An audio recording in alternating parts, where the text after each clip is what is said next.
Hello, Team Absolution fans far and wide. How you all doing today? It's Wednesday, which occasionally is damage check day these days.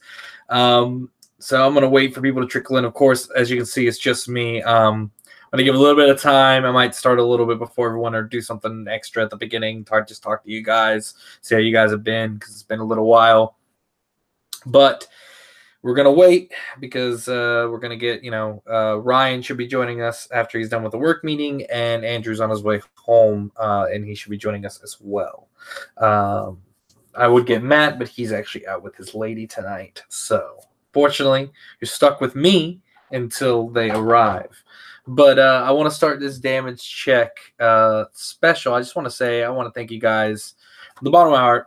Thank you guys for being so patient and for not, being angry or mad at us. I know we haven't had a damage check in quite a little while, and we've just been caught up in traveling and in work. And I know Keith and Ryan have traveled cross country. I myself have traveled all around the state. There was that one damage check that we had where I kept cutting out. That's because I was in like the craziest backwards town of North Carolina for work, and I was in like an Econo Lodge that had like no internet to save its life, and my phone had no service in the building I was in. It was rough.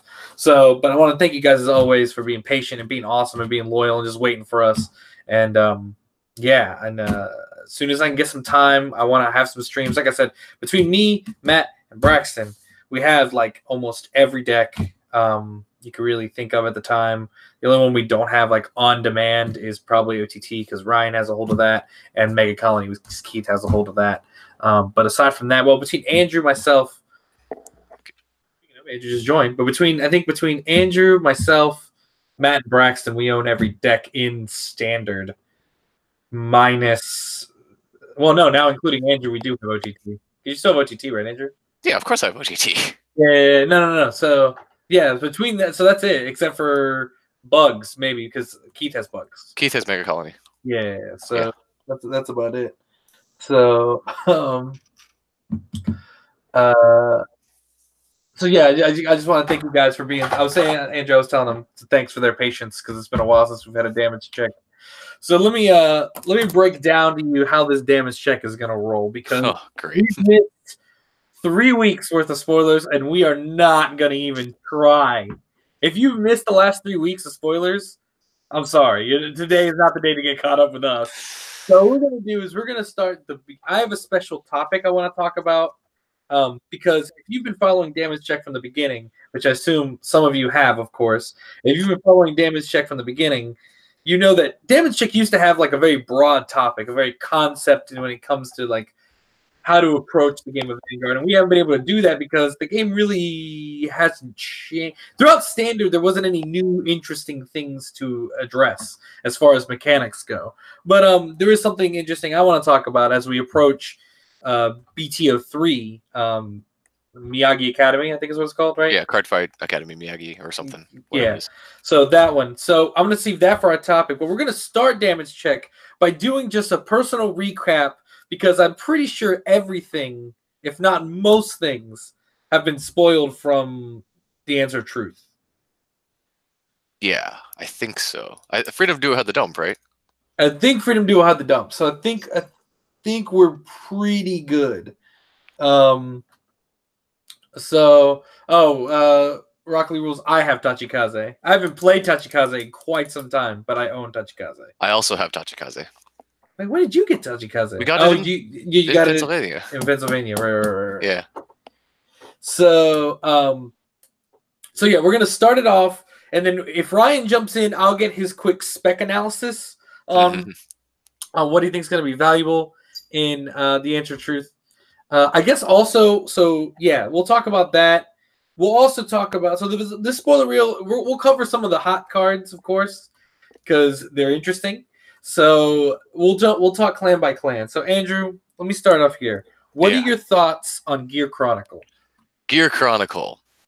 Oh, it's Keith. What are you doing here? Keith, whoa, what a twist. Plot twist. I'm replacing Ryan tonight. What a twist. Time to go over it again, Jose. Okay. All right. So really quick. So Keith, I don't know if you've been What's watching. So No, I haven't. we've missed 3 weeks, so we're not going to even try to go through every spoiler one by one. That's ridiculous. Okay. So Gotcha. instead, we're going to start Damage Check by doing just an overview of our thoughts and considerations of the Answer of Truth. Okay, got it. So we're starting with Gear Chronicle, the clan who we are shocked to even see in Standard, given that its mechanic is dead in all the other games. But they found a way to bring it back. And that brings me to, I started with Andrew. So, Andrew, what do you think? Yeah, Gear Chronicle. How do I even put this? Mystery Flare Dragon is a cool card. It's got a lot of skills. It's got a lot of effects. Some of those effects are pretty good. Turns out the rest of the clan probably doesn't give it quite enough support. So I don't think it's going to see high tier play. I'd put it on, like, you know, mid-level, tier 2 or so. I don't see it making huge waves, but it looks like a fun deck to play. Interesting, interesting. And now I'll roll it over to our surprise guest, Keith, the Irish God. Out of the shadows. I got a story for that, by the way. I'll talk to you guys later as to why I'm actually here and not in class right now. That'll be besides the point, because people want to talk about Gears. So, Gears. What do I think about Gears? Gears in Standard are... let me use a Gears analogy, actually. So the Gears are rusty right now. They're like chinking in place. We don't know what's going on with Gears. And why do I say that? Let me tell you. Because it's funky as shit. I hate Gears in Standard. Because you have to run like 6, anywhere from, I'm going to say, wait, let me backtrack. 4 to 8 grade 4s, 4 grade 3s, probably anywhere from 4 to 6. And I just, first of all, as a player that's already unlucky, Andrew knows about this as well, as a fellow unlucky player, also on this stream, that I know for a fact if I was to ever pick up this deck, my opening hand every time would be 2 grade 0s, a grade 1, and 2 grade 4s. And I would stare at that forever and want to throw the deck out the window. And that is what I think of Gears. God, do I hate that so much. So there is something to be said about that, in that you don't have to run Lost Legend. You could just play the deck by constantly riding grade 4s. And to get to grade 3, there's a grade 1 and 2 combo that auto rides a grade 3 from the deck. Which is that the it's like that common it's like that common combo, yeah. Yeah. So there you go, consistency. And then you don't even have to run Lost Legend. You just go straight to grade 4, grade 4, grade 4, grade 4. You won't get gifts, but nah. That's right. So that's, I guess, I mean, you guys really hit it for me. I haven't really looked that much into how Gears plays versus what I'm more excited about the other two than I am about Gears. Because Gears just seems to be, is it going to be able to do things? Without question, I don't doubt that. Also, getting multiple gifts is always a good thing. But the rusty thing really has taught me anything. That is true. And so I think that it's going to be a good deck. I just don't think it's going to be an amazing deck by any stretch. So, and I think it is a little rusty. I also think that Bushi made a very, granted, this has nothing to do with the skills themselves, but why wasn't Mystery Flare the OR, given it was one of the few cards that had an OR ability. It had the ability to be an OR. And you know, we get an OR of a card that cannot be an OR. And they kept the same artwork, too.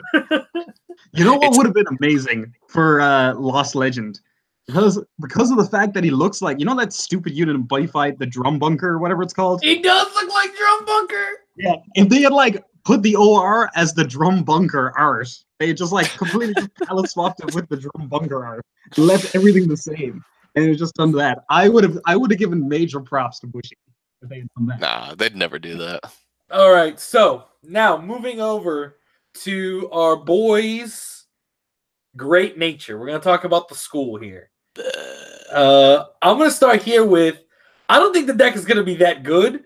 I'm buying the deck, though. That deck is good. Look, it's like Light Swords, but at the beginning. At the beginning, all you had was JD, and he was good, but the rest of it was just not good. Not that good. But man, was it fun to spin that. I'm a casino player that doesn't like to go to the casino because I'd lose everything I own. And this is the closest I can get to just spinning to win all the time. So that's the thing. I think it's going to be very weird, very inconsistent, very glass cannon-like. But man, is it going to be interesting to see how that deck operates. And now we'll go the opposite way back to Keith. All right. So, having what just Jose said, I have already built the mental image in my head of playing Jose in just a match, a casual match, and him like milling the top card of his deck and just going, oh, hit it again. Oh, no. Oh no. Just every time. I'm pretty lucky though, so it could happen. If you're playing me, you'll get what you need. I'll be the one on the other side being like, as long as he doesn't get all 4 of the gotcha effects exactly right, I've got a chance. And he'll be like, there they are. There's all 4, full house, bro. You got me. That's it. So, yeah. So, anyways, I think Great Nature had a lot of potential at the beginning, but then was wasted on the fact that they never gave it any consistency. And you're never going to be able to rely on the effects that you want to activate at the times that you want them to. Right. And then also for like whatever reason, like what was the Hamskate chain doing in there? Like that was completely random. Yeah, garbage too. So, yeah, I'm not a huge fan of our boy Hamsuke. I'm also not a huge fan of it being Excel, but that's whatever so much. Hey, Ryan's here too. You don't like Hamsuke? Ooh, no. Why I don't like no. We don't like Hamsuke. Why don't you like Hamsuke? Tell me why. What's good about Hamsuke? I thought he was fun. Like, he's kind of cute, I guess. He looks better than whatever they did to Binoculus Tiger. I'll resign myself to the only comment I can make. I think the card art looks nice on Hamsuke. yeah, that's about the only thing. Hamsuke looks cute as hell, but Hamsuke's got the dank pencil, which you don't know what he's going to do. He's going to shiv you in the night with his little pencil. All right. That leaves us with the last clan, and I saved it because I think it is, in the set, the most powerful one, and really brings in some interesting dynamics to premium outside of standard. But in standard, I think it's a very powerful deck. That's Genesis. Who thought those words were going to come out of that mouth 2 years ago? Shoot. If you'd asked me like 2 years ago, like, hey man, remember Genesis? I would have been like, no. But yeah, so this time I'll start with Ryan. Ryan, what are your thoughts on good old Genesis? I think they made Genesis is a real contender for best in class Force Clan. I think that's the general Andrew scratching his head over there. Neonectar. I said it's a real contender for best in class. It's like that and Neonectar. I didn't say it wasn't Neonectar. What am I going to put up there? Kagero? Yeah. Let me just wipe my ass with all my $35 SVR novels. That's what they do in game. But no, Genesis is a really scary. It's got some really scary cards. We haven't seen everything. We've seen most things. I don't know that we've seen everything. We've seen everything now. The dump's out. Okay, cool. So we have apparently seen everything. I haven't seen everything. And all right, I think Himiko is a great card. I think the rest of the cards are also very good cards. Okay, and Andrew. Actually, he brings up a good point that I didn't think of earlier, is that like Himiko is like a great card. Absolutely bonkers, ridiculously good.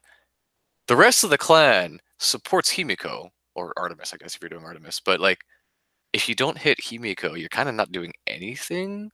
So it is a little high rolly in that aspect. But Himiko's so strong that it makes up for it. Kind of like Waterfall. If you don't hit Waterfall, you're sad.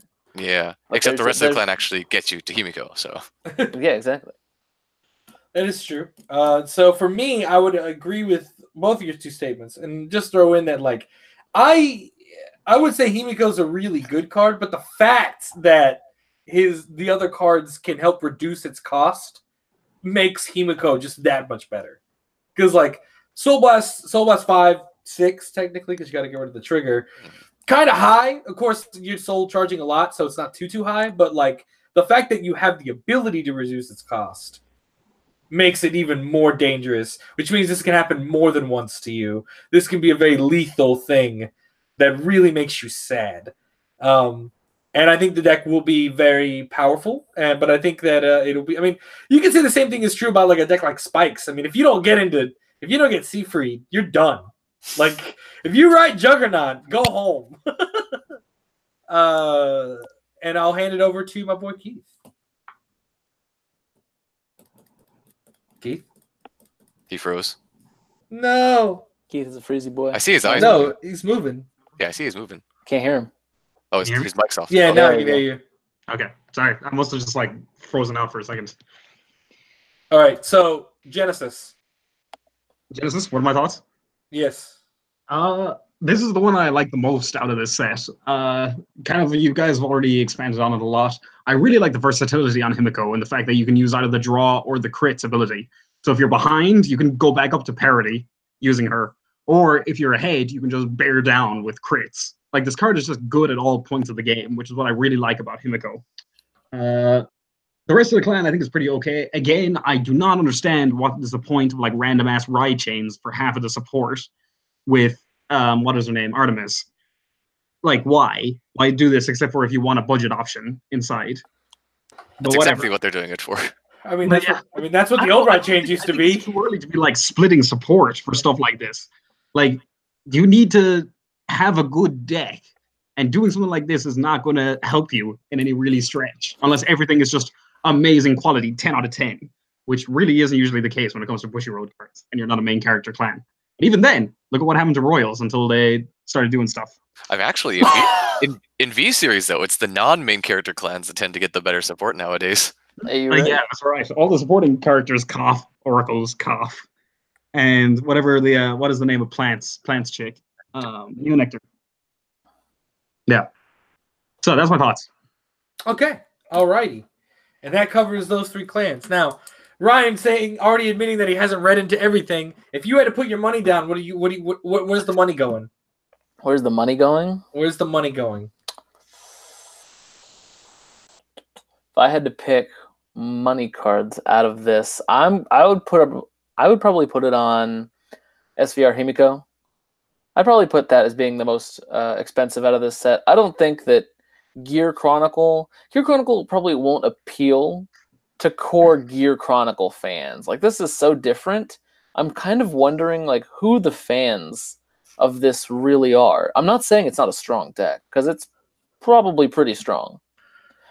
But I don't see it really having the same appeal as the people who are, like, sitting, waiting for Genesis. Here's Genesis. Now is your time. You've got a pretty solid deck on your hands. Go for it. And, of course, I think Great Nature is going to be fun, but I don't think it's going to be the most money card in the set. That's fair. Okay. Alrighty. Great Okay. Nature got my vote for the most likely to increase in price after pre-orders, like Murakumo. Oh, Great Nature? Oh, yeah, I would do that. Yeah. I mean, if I get a chance to scoop up Great Nature for cheap, even better. If I don't, sad. Great Nature takes the cake as like the one clan I've always tried to own but never played whatsoever. And I've owned it on multiple occasions. It is true, you have. What a weird twist. Yeah, I was gonna say, I think that, so we had a comment that says that Chrono Fang fans might like G series gears, whereas like Chrono Jet fans, granted, Chrono Fang fans, you gotta be looking all of Braxton. Did you know that I found a Chrono Fang Stride in a Commons box at Get Some Game? And I bought it for 25 cents. It's probably about as much as it's worth, actually. Yeah, you're right.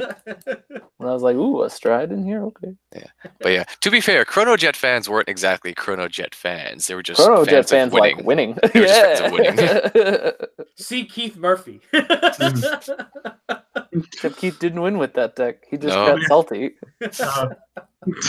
Hi, my name is Keith. It's been 4 months since I played Chrono Jet. What were you even playing it at? What was it? Some event before we had nationals. Yeah, Brian, you almost took it to States? nationals.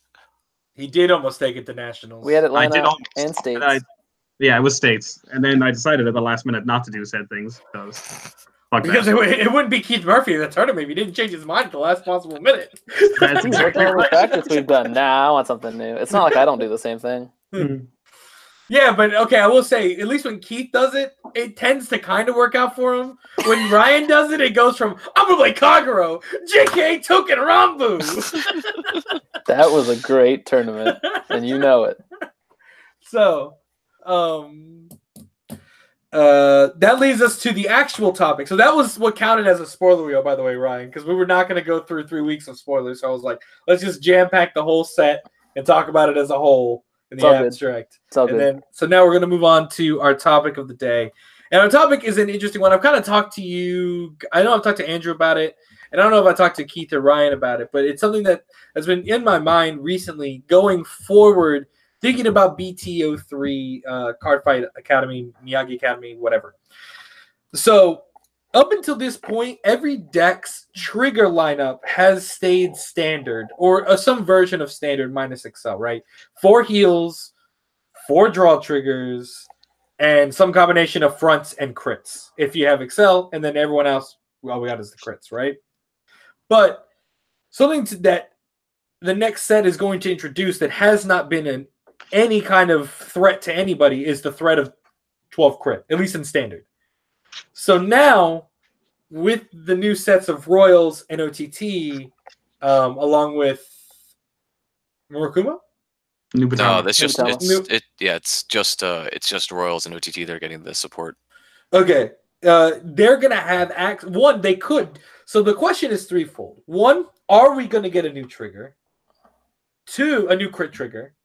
2, if we do, does that affect the state of how you handle yourself in a game of Standard Vanguard? Whereas like before, like OTT was already a viable threat with only 8 crits, and they could search him out with Deer. Now with 12 crits, the odds that they're going to whiff that is less.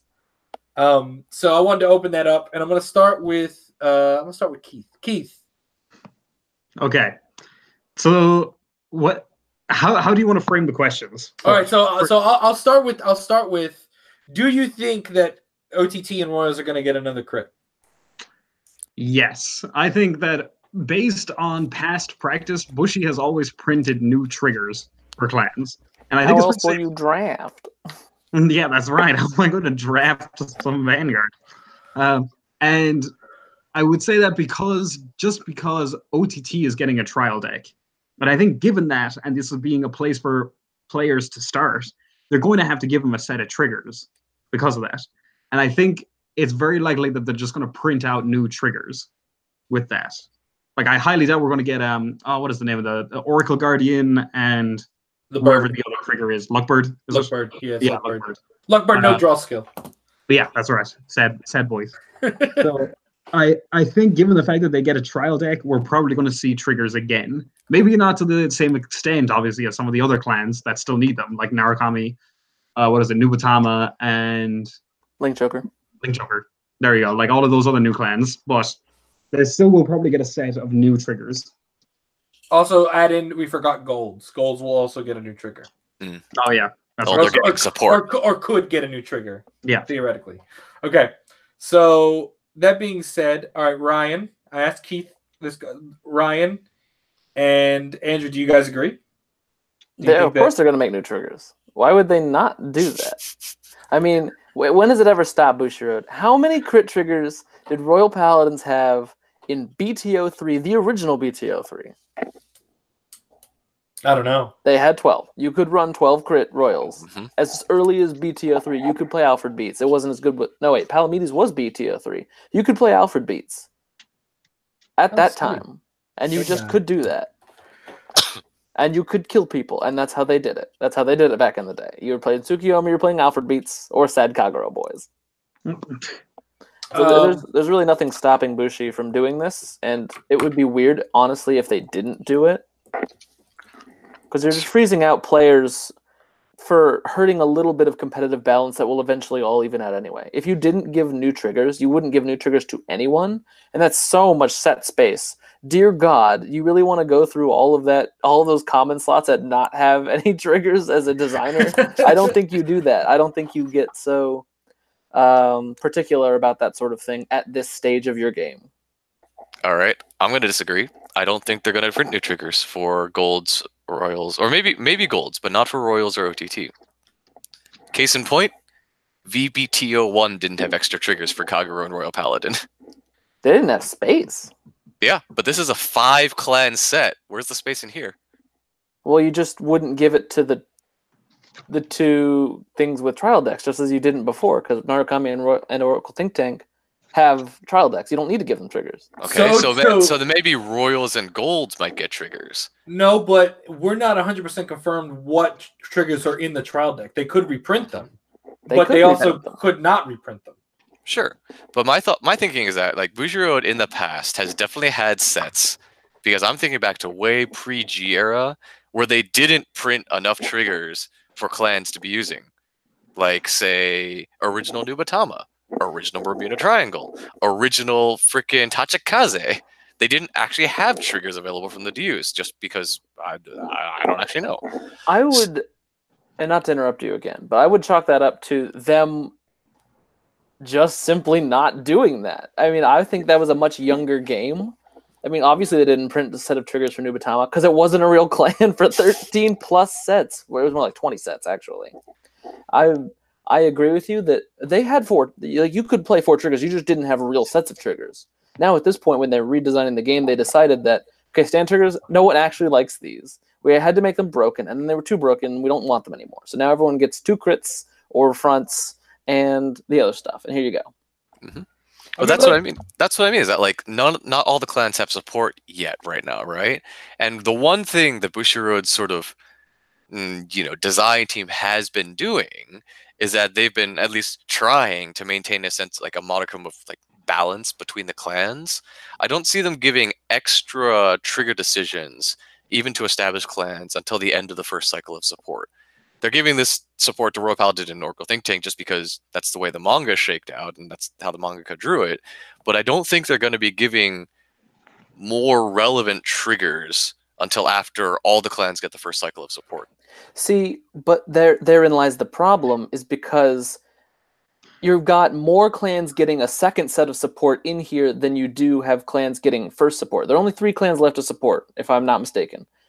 And at the same time those are getting supported, you have, is it 5 or 6 clans that are getting second wave of support. Obviously, this is not, if they make new triggers, it will be unbalanced in favor of the clans that have more triggers if those are viable competitive options. And as we've seen, they probably will be. But the thing is, if you don't start giving the second set of support in triggers to the clans getting second set of support, you're going to be more behind later. You'll have to then wait or start giving it out as soon as like the true second wave starts, when it's just everyone's had something. Here is stuff to play with. Here's the new stuff. You now have 6 clans that you're behind instead of 3. It seems to me that printing additional triggers would just be easier to tank the damage now. Yeah, the new clans are slightly worse for wear, and the ones that don't have it are obviously slightly, backlogged slightly, but you're going to have more competitive options coming out faster because second wave is already underway via these 6 clans. And I'm sorry, I forgot about Bermuda Triangle, but okay, so let me hijack this, all right? Get some semblance of order here. So hello? I agree that I think that what it breaks down to is does Bushiroad want to do it? Obviously, that's what it breaks down to. I think that, well, one, if we look at it, 2 of the 3 clans that would theoretically be getting, first of all, let's talk broadly. We're talking at max 3 cards. Because you only need it's one trigger in the set. We're not talking like 2 triggers per each one. I'm talking 1 trigger card for Royals, 1 trigger card for Golds. So we're talking about 3 cards in a set. We're not talking like a huge substantial amount of set. 2, granted it is a 5-clan set. I don't disagree with that. 2 of the 3 clans that would be theoretically getting a third crit trigger, are 2 of questionably one of the weaker decks in the game. Let's ignore for the moment that somehow Royal Paladins is stopping. I still can't figure it out. I think it's the Void triggers. I don't know. But let's ignore that for just a millisecond and acknowledge that Royal Paladin's strength isn't that high and that Gold's strength isn't high at all because we have yet to see it make an appearance. So 2 of the 3 definitely need something different. And my last point, before I open it up to all three of you guys for rebuttals, my last point is 12 crit now is not the same as 12 crit before, because you do substantially have to make a substantial difference in your deck now to run 12 crit, whereas you did before. You lose viable grade 1 space for the extra critical aggression that you get, and you lose the draw. So you lose. Now, granted, you could go 12 crit, 4 draw, no heals, but that's equally a sacrifice that you lose in doing so. Whereas, like, if you go 12 crit, 4 heal, then you have to find the space for the PG, and you're running an older style Vanguard deck where you don't get as much design space in your grade 1s. And some decks can get away with it, some decks won't. Of course, you could do, Keith's going to get triggered right now, you could do a classic 10-2 combo. 10 crit. Murphy has left the phone call. No. 10-3-3. Ooh, too spicy. So, all right, so now I'll open it up. Hold on, Keith hasn't said anything. Keith, would you like anything to add here? 10-2 is not a viable trigger combo. Why are you doing this? That is all. Hey, You've run that combo before, Keith. I've ran that combo before? 2 draw, 10 crit. Oh, yeah. What did I run it in? Like Grand Blue or something? No, definitely not Grand Blue. It wasn't Grand Blue. While Keith reminisces, I'd like to piggyback on what Jose is saying. So we're having a discussion purely about whether or not the clans getting a second set of support get new triggers. I think and looking at that in terms of competitive balance, I think we're missing, or I think we're not seeing the forest for the trees. Those clans are getting a second set of cards in standard. Like new grade 3s and VRs and bosses and grade 2s and triple Rs and efficiency and stuff. We forgot that whole thing in this discussion. I get that 12 crit might be just something very interesting to play with, but also let's not forget that OTT is just getting Magus cards and we don't know what those do yet. I think that's kind of the bigger picture here is, yeah, they get extra triggers, but they also just have more cards, and there's nothing any of us can do about what those cards are going to be. Oh, thank you. And you reminded me about my 5th point, is that this set acts both as the end of Phase 1 and the start of Phase 2. Because after Narukami, Nubatama, the only one left is Bermuda's, right? Wasn't there one more set? Link Joker. Link Joker's Deleters. Oh, Link Joker and Deleters. My bad. Okay. All right. Never. In my opinion, we're in like a flux transition. Yeah. Because one Bermuda Triangle, I don't care if it's last. It gets an entire set devoted to it. It's always last. It'll be fine. It'll be fine. It gets an entire set to its name. It'll be fine. It's gonna get like 2 VRs, 2 triple Rs. It's gonna make up for it. That's a good point. The other ones, yeah, they get a little shafted, but the other ones questionably have some very powerful nature to them, especially Link Joker. So it makes sense that they're last. So we're in a transition period where now everyone can start getting their Phase 2 support. I agree. The reason I bring this up as this trigger is because a 3rd crit trigger has not been seen in Standard. And no one has had to play against the deck and say, man, the chances of him double critting me here are higher than in any other situation. It's equal as any other deck or less because you're running fronts. And now, go ahead. I would just like to continue my point that no one's had to play against 2 sets of support other than against Royals and Kagero. That doesn't actually count. It almost kind of counts. Like, think about how many good cards you actually want to include in those decks, and just realize that that's really, you're adding 3 new cards. Great, yeah, okay, cool. That's probably about it. But in any case, not a true second set of support. Not like all of the options, enough to really replace your deck in its entirety. We haven't had to play against that yet. So we have no idea what's going to happen. It could be that the 3rd critical is the least surprising thing about the deck. All right, Keith, you look bored over there. How can I spice this up for you? Admitting that 10-2 is not a good lineup for triggers. Dude, you don't have a reason to put the 2 draws in other than sometimes I check draws. Hey, no. Not 2 draws. 10 draws, 2 crits. Oh no, Ed, stop. Hello, DJ. How are you doing today? Stop. It's time to stop. No. Yeah. Get some help. But yeah, the reason I brought it up is because you're right. We haven't had wave 2, but like the 12 crit is always something that is like always been something that has been just incredibly frustrating. Sets have come out over and over and over. People have gotten wave support, but 12 crit's always been a threat. And for a while there, we've lived in a world where just it isn't a threat, and it's been kind of nice, but it's also been kind of weird. And now we have to live in this world again where 12 crit. And what does it cost? Because as a Royal player, 12 crit seems very. Granted, I don't know anything else. Like Ryan said, I don't know what Monarch is going to do. I don't know what the other cards are going to do. But I do assume that Golds, OTT, and Royals are going to get the least amount of support versus the other two. I think the other two are going to get more support. That means that I'll probably get my triple R, my VR, a double R, and then who knows, maybe a few commons and stuff like that to make out the rest. But, you know, right now, all I really want is that third crit. Just so I can just so I can end a game. And so that's where I land on that. I don't know if you guys, I don't know, Andrew, as an OTT player, would a third crit really help you at all? Or do you think it would hurt you? Or would you maintain the thing? I don't like it.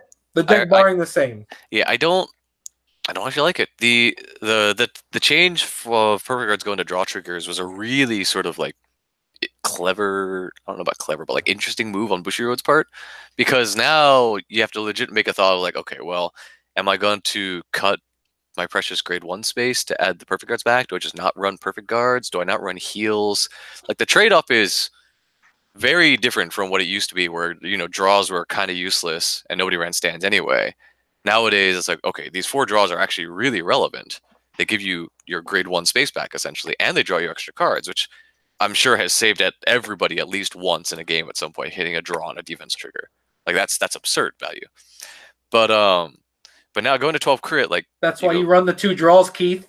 That's why you run the 2 draws. This was before we had PG draws, everyone. This is G era. But yeah, I honestly don't see, like, maybe you'll go like 9 or 10 crit and do like 2 draw 2 PG. but to be entirely honest, OTT doesn't entirely rely on just hitting crits anyway. Like Deer is reasonably efficient as it is, and percentage wise, those extra 2 to 4 criticals aren't actually going to change by like that much. Like sure, it sucks sometimes you see like the heal or the draw on the top 7 or whatever, but like you're gonna find one anyway, and the power of Deer isn't in the crits, it's in the plus 10k Powdari columns. So yeah, I honestly don't think the deck will change that much, with assuming that none of the other cards see play. I don't think 12 crit is going to make a showing at OTT. Okay. And I think we can debate it back and forth what the difference is, what Bushiroad could do, what Bushiroad could not do. Any final remarks in the audience, aside from 10 crit, 2 draw being the best way to run a deck? Are they talking about Anji in the comments? Because I think there's one thing we're missing out of all of this. We say that we're going to get an extra crit. What is stopping them from giving us 2 crits and getting 16 crits? What now, everyone? Ladies and gentlemen, critical triggers. Is your name Jim Flower? This is where we burn in. Hey, man, 16 crit Sankar was a thing there for that day. They thought it would last forever, and then it didn't. He tried. He Hey, tried. it'd be a lot better when crits are 15k shield, though. But yeah, he can actually guard things now. He can actually guard things effectively. Yeah, say bring that back in premium. Let's see how well you do. You'd lose, like, straight up. Yeah, no, you think? No, so it'll be interesting to see. I also, another reason why I wanted to bring it up is because I really liked the triple rare set. To be honest, while I did like Genesis and I did like Great Nature as a clan, like the Answer Truth didn't really interest me overall. Like it's kind of a cool set and it did some really cool things, and Himiko was nuts. But like the overall the set, I just didn't get that hype for the set as I have for other sets. And I'm really looking forward to BTO 3. 1, because Royals. 2, because Nubatama. 3, because I really want to understand what the heck Narukami's doing. Because I want Keith to either cry or to be insanely happy. And right now, it's looking like it's the first and not the last. I mean, from what it looks like, it's about empty front row. That's all it is. Now, see, I'm holding out hope. And I was talking to Keith about this earlier, and here are my 2 theories on how Narukami works, based on what we've seen so far. Because we've seen more and more interesting ways to use the Excel mechanic. You know, it went from Nova Grapplers, which are boring, and the only interesting thing about them is they can attack on the first turn. And then we got Tachikaze, which was super interesting, but overall not very powerful. Maelstrom was back to boring. And then we got Murakumo, Pale Moon, and Great Nature. And all of those, very interesting, because of how they let you impact the game in ways that other clans simply can't. By either denying your opponent advantage, or hitting them so hard that they couldn't possibly do anything else, or introducing a bit of luck to balance out power in Great Nature. All of those are very interesting. So I don't think Narukami is going to be poopy, but I do think it's going to be very on the side of flavor. So they're either going to do one of 2 things. They're either going to move your opponent's rear guards around into certain configurations so you can attack them a certain way, and that's just how they combine flavor with power. It's a retire 3, but only if your opponent has these rear guards. Oh, but if you counterblast 1, you can put the rear guard in the right slot so you get full value. And then you'll probably do something else like, if Detonix Drill Dragon hits 3 cards by shooting in a certain diagonal line and he hits everything there, then you can spread crits to your rear guards. And that would be interesting to make your rear guards dangerous while your Vanguard is busy attacking rear guards, since you can't do the Vanguard on Vanguard action. Or they're going to take a page out of Nubatama's book. And because it seems like they're moving units from different places, what if the boss monster's effect is grab cards from your opponent's hand, pull them onto the board, and then attack them? Ooh, that's kind of spicy. Yeah, I can't see that happening. That's Yeah, not That's not Nubatama. That's not Narukami flavor at all. But all we know is they attack the front row. That's it. That's super boring. They did that in BTO 6. They have to take that and somehow spice that up. And I can't think of any better way than denying your, which is ridiculous for an Excel clan, pulling cards out of your opponent's hand that they would need to guard with, and then putting them on the board and then slapping them in the face and saying go away, is while also pretty much getting 2 retires because you're putting them in the front row and then you attack the whole front row. That seems pretty interesting to me. And I can't see them making Poopy Kami. I can't see it happening. It's going to be interesting somehow. They've done it Keith before. can see it happening. They have done it before, well. But I feel like Aquaforce was a one-off. And it's not like Aquaforce wasn't a complete garbage can. It was just that they put too much, they balanced it too hard. That was all. All the cards did what they were supposed to do, but when it got to the end of the day, if you made Maelstrom more powerful, the deck might have gotten ridiculous. All right. So here's my question for Keith then. All right. If the deck is, because you already bought into one questionably mediocre Narukami deck. I max rarity'd a questionably mediocre Narukami deck. So no one here can question your love for Narukami, and no one will. Let me make that be known. Let's say the deck is just above average. Let's say the deck is max rarity is above average, but not amazing. Thank you, Tiskill. Will you buy it? Same. Also, thanks, Tiskill. Yeah. If it's above average, absolutely. Okay. What if it's hot trash? No, he won't build it. Yeah, if it's absolute hot garble, I'm also not an idiot with my money. I'm not just going to do that. Okay, but what if it's hot gobble but $40? Oh, I mean, if it's barely any money, then I'll just buy it. Okay, cool. All right. Yeah. I don't know if I want to live in a world where Keith doesn't have Narukami, okay? Yeah, if it's Murakumo level prices, I'll just pick it up. Hey, Murakumo's getting expensive now. What do you have to lose? Yeah. At that point, it's just I work an 8 to 5 job. I can spend $40. It's fine. I'll be able to buy the cards. What would you do, Keith? Just hear me for a second. What would you do if they're triple R? And I don't think it is. But what would you do if it was Dungaree? Okay. That would make me not invest in our company. But what if it's the most broken Excel card ever printed? What if it's change of heart? Take your dudes and put them on your Excel circles. Take your opponent's dudes and put them on your Excel circles. Keith. Rubius Hagrid breaks down your bedroom door and says, You're a dungaree flyer, Keith.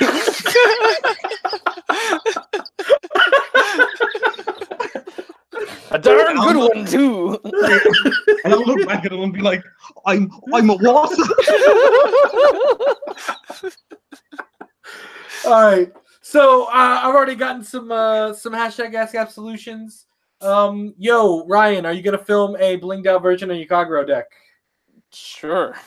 You will want to Maybe see in it. 20 years. You have a picture of it. It's fine. Yeah, I can send you a picture because that was easy. Hashtag Ask Absolution. Who do you think gets the legacy support from Muta Triangle? I'm gonna throw that to Andrew. All right, you know what they're going to do? Turns out that their trial deck doesn't actually feature anyone, so they're not, it looks like. It looks like they're trying to keep Premium from being incredibly stupid broken. They're not doing a good job. If they're going to give any sort of legacy support, it'd be Riviere, but I think they're going to go a completely new direction with the clan, like new units entirely. Labrador. This early? Nah.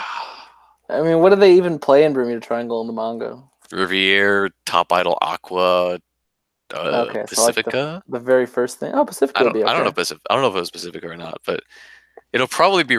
I'm probably thinking it's going to be Riviere, but in all honesty, I legit think it's going to be a new thing. What if it's just like their TV show characters? Oh, that'd be kind of cool. That'd be nice, actually. That'd be really cool. Might as well promote your shit, right? Yeah, the new anime with those units. Bushi knows how to promote. Hashtag Ask Absolution. Do you think the clans that get first wave of support will get extra triggers in the first wave to put them on par with second wave clans, or do you feel that we'll see promo triggers? I don't think we're going to see promo triggers anytime soon, personally. No, never. And that would be interesting, but no, I don't think so. And then, do you think Nubas and I guess Narukami will get extra triggers? I don't think so. No, I think they'll get the usual like 6. So yeah, there's not enough space in the set for them to be like, here's an extra wave of triggers on top of the ones you'll already get. It's not like 844 is bad. You just don't have the option.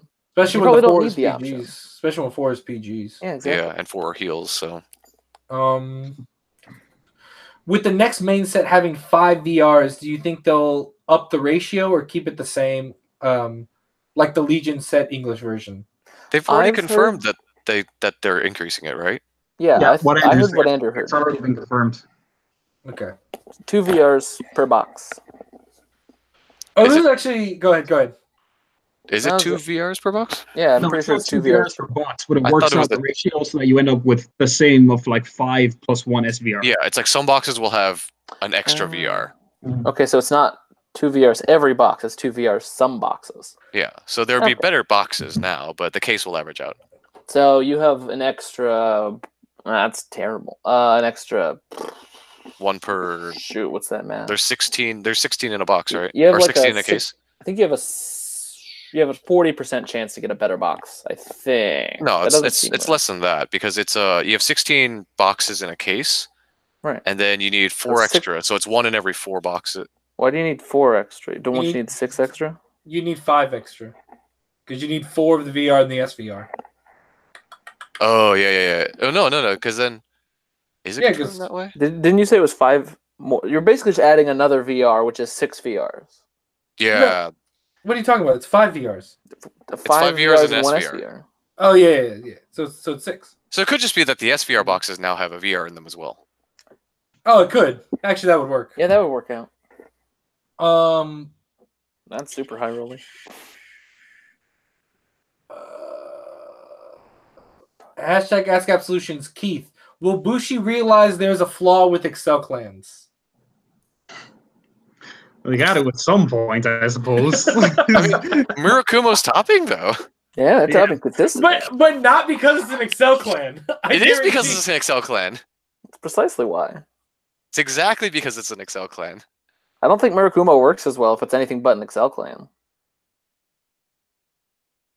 I think Zambaku's skill is why it's topping. I don't think it has anything to do with the fact that it has extra dudes. But like Zambaku in like a Protect clan would be kind of bad. Yeah, it's like, oh, I get to blow my load on this one skill, and I need to last 4 turns. But had it been different, would it have been that different had it been Force instead of Excel? Like protect, sure, I'll give you, but had it been, yeah, with Force, it doesn't have enough space to take advantage of all the cloning it does.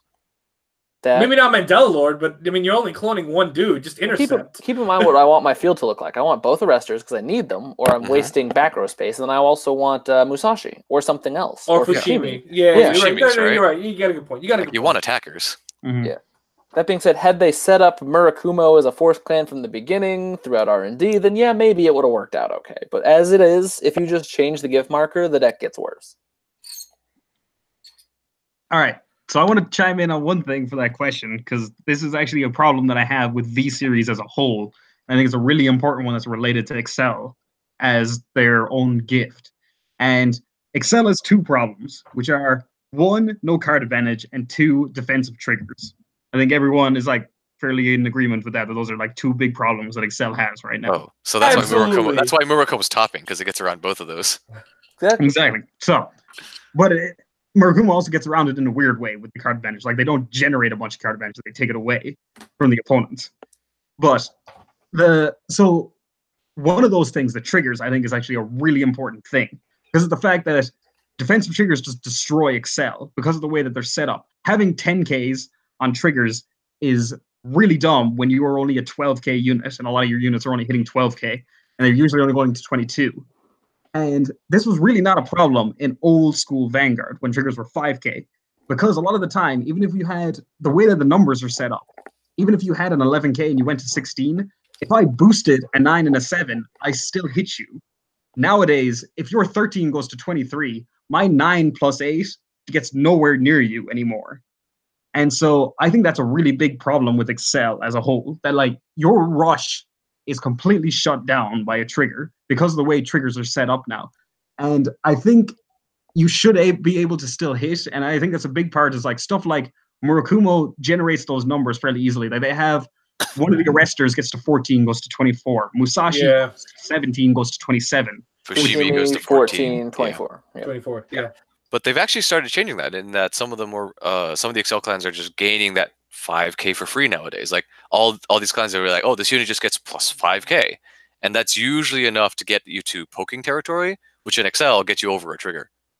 Right. But that was really a problem beforehand with Excel. Because stuff like, Aqua's just absolutely dies to that. Because the only really big unit they have was the Seahorse. I can never remember the name of. The Sea Dragon thing? That's my little piece on Excel clans. And I think that's a fantastic point, Keith. I think it's that I like never really thought about it like that, but man, that is a truly honest point on like a problem there, because I mean, because I kind of agree with you on a certain, because there are certain dudes that do get 5K, like the raccoons in Nubatama, they just get like they just get power on call. Which is good because it's your way out of that kind of situation. Yeah. But it does kind of suck that any vanilla, you actually really have to think about where you're calling your dudes and how you're building your lines, because you always have to anticipate they're going to hit a trigger. And God forbid they hit 2 and that was the turn you were trying to go in, because then you're ruined. Yeah. And it really affects the whole idea that like,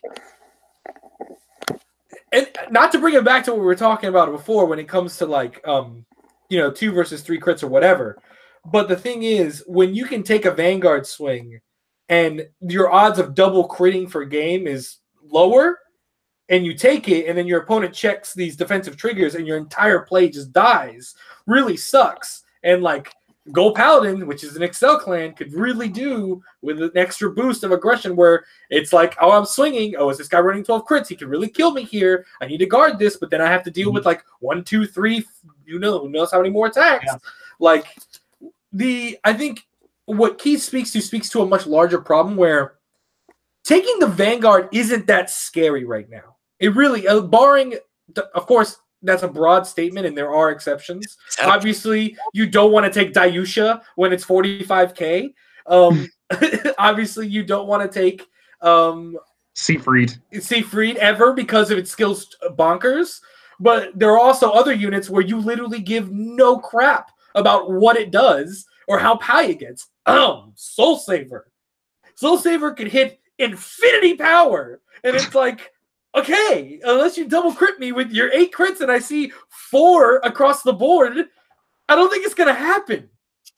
And And don't forget how dinky some Vanguards are. I mean, there aren't, especially in Excel clans, Vanguards don't tend to get particularly powerful with the exception of, like, Leopold.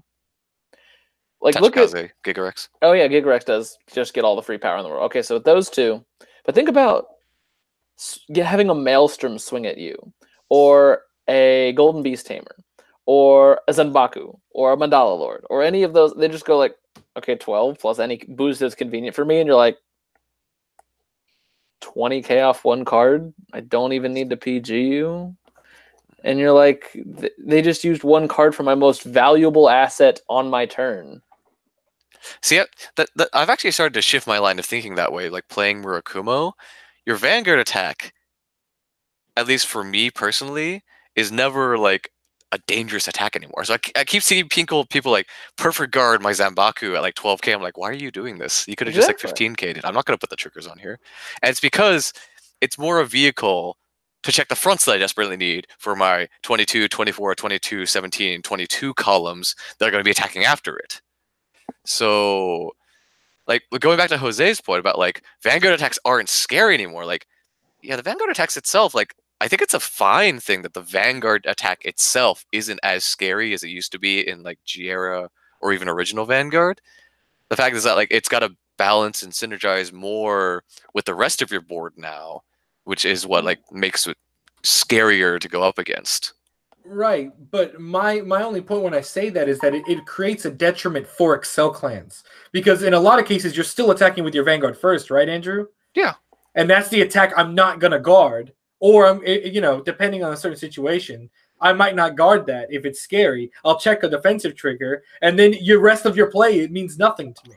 See, the other thing I've learned playing an Excel clan is that if your entire play is completely shut down by a defensive trigger, you have actually misplayed somehow. That should not happen. I don't believe that is an accurate statement. If you come to a place where a single defensive trigger on the first check shuts down the entire rest of your turn, you have misplayed hard. Whoa, I'm not saying it shuts down your turn, but it really makes the winning possibility significantly lower. Yeah, sure, but you got to take that 30% into account. Right, but the thing is, I think that's Force doesn't have to worry about that in a lot of cases because yes, it becomes less, significantly less. I don't know, because my lines are still huge. You're still gonna have to drop multiple cards to guard this in a lot of situations. Yeah, so defensive triggers are better against Excel clans and worse against Force clans, right? And I think that's fine because in not even in consideration to protect, but that's the issue. In 2 out of the 3 gifts, defensive triggers not really that huge of a deal. Still a nuisance, but not a huge thing. In 1 of the 3, it is detrimental. And that's not balanced. That's unfair. Because like in protect, defensive triggers. I mean, I could PG it anyways, and most defensive clans probably have a lot of access to the cards to do so. See Mega Colony, see OTT, see not Grand Blue. Grand Blue is the only exception to that. Because Grand Blue is more an aggressive one. I honestly don't see it that way because like if you look at an Excel clan, just like raw power wise, right? If you take defensive triggers completely out of the game, Excel clans would be broken. They would be busted if you had no access to defensive triggers. It's that 30% chance to hit a defensive trigger that keeps them balanced in the first place. And that's why I think that like it's fine that they're the one that gets hosed by defensive triggers because they are innately more powerful with multi-attacks. Okay, I see the point. Keith, Ryan, you want to get in here a little? I mean, yeah, but like I see where interesting. No, Keith. What? Okay, go ahead, Keith. Oh, sorry. I see the point of that, but that the fact that on top of losing to defensive triggers, a lot of Excel clans on top of that also lose to card advantage. It's just so many detriments that Excel has right now, with the exception of Murakumo, which is the one Excel clan that's been really doing well. Tachi's also generate advantage, but have to hit the right combo pieces to generate that advantage. And I think that having multiple detriments is too much for Excel to overcome right now. They should definitely be checked in some way, either by the defensive triggers or by the advantage. But I do not think they should be hampered in both scenarios. And I think that's what's let Murakumo go forward, is because while they still, they're still not completely immune to defensive triggers, and they're not completely immune to card advantage, but they do have ways of circumventing both scenarios, which I think is really good for them to kind of keep them in the game. And I think that's where Excel needs to go, is to either, completely wipe out one problem or mitigate both, because that is a really big issue that Excel has. And that's what I'm saying. And I think Keith's taking the right approach, because we're talking about Murakumo, but we're completely ignoring the other Excel clans that are garbage, and there's a reason for that. And it's because, like Keith said, Murakumo has shown to the top because of its ability to overcome the two detriments that the gift has. Guys, can I take a moment to talk about the Narukami spoiler that just came out? Oh, maybe what? Give me a second. Look at it. Oh god, All right. what is this? Grade 2 8K on place CB1 Soul Blast 1. It's a trial deck card, obviously. Choose one of your opponent's front row rear guards and bind it. Oh, You're screwed, Keith. You're screwed. It's empty. It's empty front row. Empty front row is the theme. Yeah, and if you bound one during this turn, this unit gets plus 10k. Ooh. So yeah, so Narukami's. It looks like the Narukami theme is going to be empty front row circles. So against Excel, that's going to be ridiculously good. Oh God. In the mirror, you're going to be winning. You're winning in the mirror. Well, the one thing I want to say about this card, though, is that this thing is a 28k on the Excel circle, talking about the power issue with Excel. Counterblast Soul Blast 1, though, that's expensive. It is a trial deck card. Yeah, it is. That's It's expensive. also just like it's a trial deck card, what we're judging right now, Yeah. and everything else. But that's a little bit better than I thought for a trial deck card, honestly. Yeah, keep in mind that also your trial deck, like this isn't like a Guard Griffin or something. We're talking about a trial deck card, which is pretty much going to be a lot of your support in this set. Like this is what you get, and honestly, this doesn't look terrible. Like how many Counterblast 1, Soul Blast 1 cards do I use in Kagero? The answer is a lot. A lot. Because I have to, because those are the best ones. Is this card better than most of the Kagero ones you have? Not better than Berserk Well, obviously. on the rear guard. No, wait, not better than Berserk on the Vanguard, but this is better than Berserk on the rear guard. Better than Bar, better than Nahalem. I'm actually pretty happy with this, honestly. This is pretty good. I'm fairly okay with this unit. I think, honestly, I also don't think empty front row is that bad of a mech. I think it's a very odd, specific It worked for thing. Conquest, and Conquest was good. But it's also to remember that, like, moving grade 2s to the back row mean they can no longer intercept. So you're also eliminating intercept as a viable option for your opponent to guard. And one thing I will say is empty front row is infinitely more easy to activate mechanics than Thunderstrike ever was. Because just having open units is like infinity times easier for me to deal with than trying to get Thunderstrike live. Was a pain in my asshole. It would give me a hemorrhoid every time trying to get Thunderstrike live. You know what the new mechanic is going to be? If the number of cards in their bind zone is greater than the number of taken front row rear guards they have remaining on the field, total grade. What is this non-stop? This is gonna be. We built this clan because we know Keith is trying to get a PhD, and we want to make him really think. Beautiful. All right. That being said, I want to thank you all for watching. As always, we always enjoy doing this, even though we haven't in a while. I've already said before we all started, before everyone else joined in, I thank the fans as always for joining in and being patient with us while we all go through hectic life stuff and trying to figure out best time to get together and all that kind of jazz. So I want to thank them as always. You can find us on Discord, and we'll see you here next time with Team Absolution. One more thing. This Narukami unit, it kills Promise Daughter. Yes, it does. Ooh, spice. It's my time, ladies. The one thing Narukami can do over other retired clans, kill Promise Daughter. Muffled Narukami's storm in the great. distance. Narukami's greater than Shadows confirmed. All right, we'll talk to you guys later. Peace. Say goodbye, everybody. Discount.